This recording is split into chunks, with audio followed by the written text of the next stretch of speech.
In the areas there were not that much large predators. In the reef you see only small fishes because of the corals. When the protection, the no fishing started, the things changed and the large fishes came in and start living inside of the reef. So they start eating the small ones. The mid-sized predators disappeared, but the small ones like remain. They're not the prey of the large ones. There was a lot of mollusks.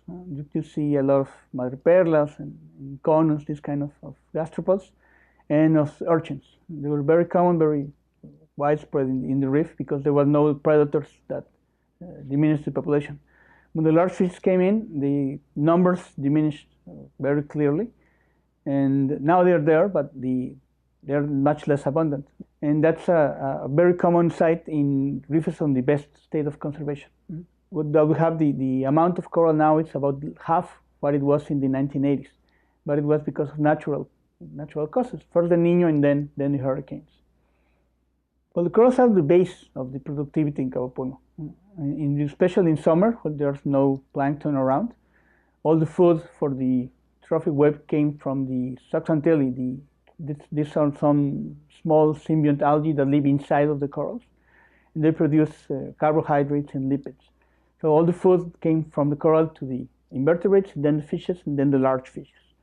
Another of the most relevant services, let's say, that coral provides is sheltering for juvenile fishes, for small ones, and also for a lot of invertebrates. So the rock itself is important because of that.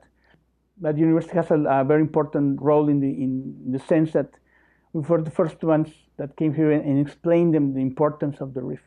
For them, it was just the way the place that they were living, and was not different maybe from any other area. And we said, no, this is different, this is important, this is the only reef, this is blah, blah, blah. So when they start noticing that they were living in a place that is unusual in many ways. Cabo Pulmo is like a model. If you protect, you can get all these benefits from the social point of view and from the environmental point of view. When in 2005 we started working in Espiritu Santo in front of La Paz, the area in Espiritu Santo was declared a marine park in 1997, I mean in 2007. Right? The application of the lessons that we learned in Cabo Pulmo there has provided also a very good benefit to the fishermen and to the area. So let's say the Espiritu Santo is like second Cabo Pulmo in the progress. The third example that we are trying to provide is the fishing refuges between Loreto and La Paz.